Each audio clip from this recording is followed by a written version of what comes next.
For months, the sun simply refuses to rise over the northern edges of Europe. Plunging to -40 degrees, the landscape is defined by vast, creeping glaciers and a darkness that swallows entire weeks. Human infrastructure here is often second to the natural world. It is a common occurrence for morning traffic to be completely halted by massive herds of reindeer wandering freely across icy highways. Further north, in the Svalbard archipelago, polar bears actually outnumber humans. The permafrost here is so deep and unrelenting that the ground refuses to let anything decay, meaning dying here is practically impossible because bodies cannot be buried in the frozen earth. Historically, a geography this dark and cold has been a recipe for isolation and struggle. The environment is objectively hostile to large-scale settlement. Yet this frozen edge of the world consistently ranks in the Global Happiness Index's top 5. Its citizens enjoy one of the highest standards of living ever recorded. It's a high-trust society where the distance between government and the people is remarkably small. Even the King of Norway famously commutes to his office by bicycle, riding through city streets like any other citizen. This trust supports an expansive social safety net. Higher education and healthcare are free for all, and the prison system is built around rehabilitation, with facilities resembling modern apartments rather than cells. How did this nation construct such a high-functioning society, where geography seems designed to prevent it? Instead of attempting to conquer their geography, Norwegians integrated with it. With nearly 70% of the country covered by mountains and glaciers, they built their culture around the wilderness rather than paving over it. This is encoded in a law called Allemannsretten, or the right to roam. It legally guarantees every person the freedom to hike, to pitch a camp, and to fish anywhere, regardless of who owns the land. This connection to the land persists even in the most remote corners.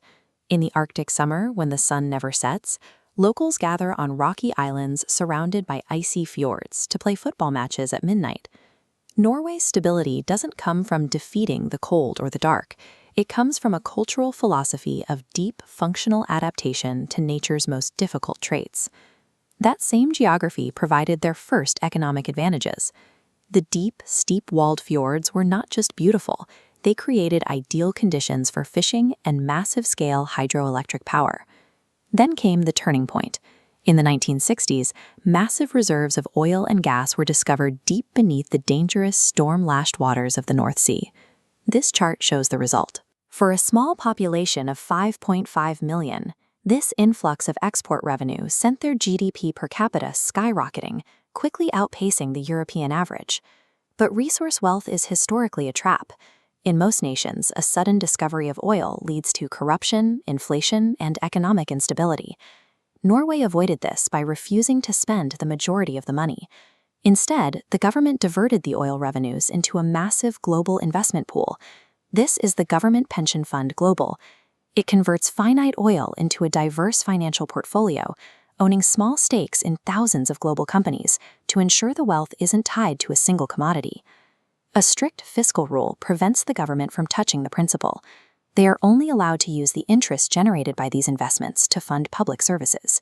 This interest sustains the free healthcare and education mentioned earlier. Because the core fund remains untouched, this wealth is effectively designed to last for generations. This mirrors the traditional approach to the Norwegian wilderness. In a land where a single harsh season can be fatal, survival has always depended on long-term stockpiling and extreme discipline. Today, Norway uses this same philosophy of preservation to protect global agricultural diversity. This brings us back to the freezing, isolated mountains of Svalbard. Bored deep into the permafrost is the Global Seed Vault, a high-security facility designed to function without human intervention. It acts as a global backup system for the world's crops.